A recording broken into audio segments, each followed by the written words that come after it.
نحمدہ ونصلی علی رسولہ الکریم اما بعد بسم اللہ الرحمن الرحیم۔ اللہ کی راہ میں خرچ کرنا بڑے ثواب کا کام ہے۔ جو لوگ اللہ کی راہ میں اپنی دولت خرچ کرتے ہیں، اللہ ایسے لوگوں کو بہت پسند کرتا ہے۔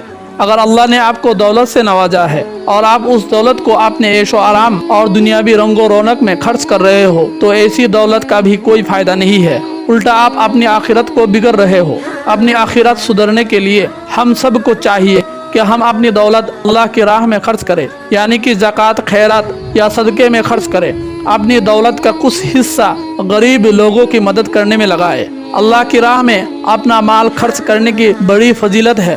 جو آدمی ثواب کی نیت سے اپنا مال خرچ کرتا ہے وہ شخص اللہ کے بہت نزدیک رہتا ہے۔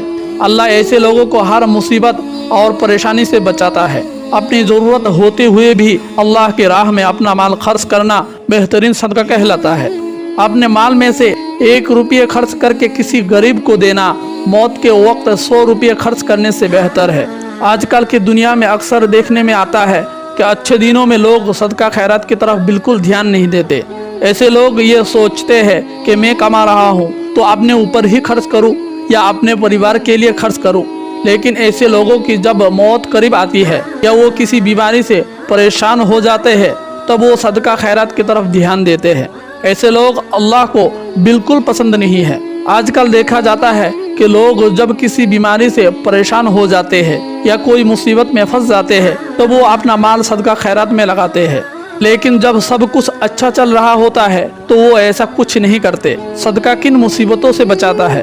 آج کل لوگ بڑی بڑی بیماریوں سے جیسے کینسر، ہارٹ سے جڑی بیماریاں یا ڈپریشن سے پریشان ہیں، یا جو لوگ اچانک سے کنگال ہو جاتے ہیں، اس کے پیچھے سب سے بڑی وجہ یہی ہے کہ وہ اپنا مال اللہ کی راہ میں خرچ نہیں کرتے۔ ایسے لوگ جب ایسی مصیبت میں پھنس جاتے ہیں یا کسی بیماری کے شکار ہو جاتے ہیں تب لاکھوں روپے ہاسپٹل میں لگا کر اپنا علاج کرواتے ہیں، پھر بھی بالکل صحیح نہیں ہوتے۔ اگر ہم اپنا مال کا کچھ حصہ صدقہ خیرات میں لگا دے تو بے شک ان ساری مصیبتوں سے بچ سکتے ہیں۔ لاکھوں روپیہ اپنے علاج میں لگانے سے بہتر ہے اپنے مال کا کچھ حصہ صدقہ خیرات، زکوٰۃ یا فطرہ میں لگائے۔ اگر آپ دن کے 100 روپے بھی کماتے ہو تو اس سے 1 روپیہ یا 5 روپے روز کسی غریب کو دے دو تو وہ غریب جو آپ کو دعا دے گا اس دعا سے آپ ہزاروں مصیبتوں سے بچ سکتے ہو۔ اللہ کے رسول صلی اللہ علیہ وسلم فرماتے ہیں کہ صدقہ اور خیرات آپ کو بلاؤں سے محفوظ رکھتا ہے۔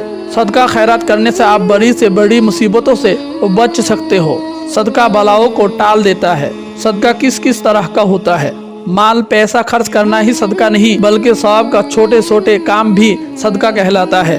اللہ کے رسول صلی اللہ علیہ وسلم فرماتے ہیں انصاف کرنا بھی صدقہ ہے، کسی کو سواری پر سوار کرنے میں مدد دینا بھی صدقہ ہے، راستے میں پری تکلیف دینے والی چیز کو ہٹا دینا بھی صدقہ ہے۔ جو آدمی کھیتی کرتا ہے اور ہزاروں لوگوں کو اپنی محنت سے اگایا ہوا اناج دیتا ہے وہ بھی صدقہ ہے۔ کسی نے ساؤ کے لیے پیڑ لگا دیا ہے، یہ بھی ایک طرح کا صدقہ ہے۔ پرندوں کو کھانا دینا بھی صدقہ ہے۔ اپنے بھائی سے مسکرا کر بات کرنا بھی صدقہ ہے۔ کسی کو اچھی یا نیک صلاح دینا اور کسی کو غلط کام سے روکنا بھی صدقہ ہے۔ حدیث شریف میں ہے جس شخص نے کسی شخص کو جس کے پاس پہننے کے لیے کپڑا نہیں تھا اسے کپڑا پہنایا اور اس کی عزت بڑھائی، اللہ کریم ایسے کرنے والے شخص کو جنت کا جوڑا پہنائے گا۔ جس نے کسی بھوکے کو کھانا کھلایا اللہ اسے جنت کے پھل کھلائے گا۔ جس نے کسی پیاسے کو پانی پلایا اور اس کی پیاس بجھائی اللہ کریم اسے جنتی شربت پلائے گا۔ صدقہ کی برکت سے اللہ کا عذاب ٹھنڈا ہو جاتا ہے۔ اگر اللہ کو راضی رکھنا چاہتے ہو تو صدقہ خیرات کرتے رہو تاکہ اس کی بدولت آپ کو دنیا اور آخرت میں خوشحالی مل سکے اور زندہ رہتے آپ کو کسی مصیبت کا سامنا بھی نہ کرنا پڑے۔ اللہ ہمیں اپنے مال کا کچھ حصہ صدقہ اور خیرات میں لگانے کی توفیق عطا فرمائے، آمین۔ وآخر دعوانا الحمد للہ رب العالمین۔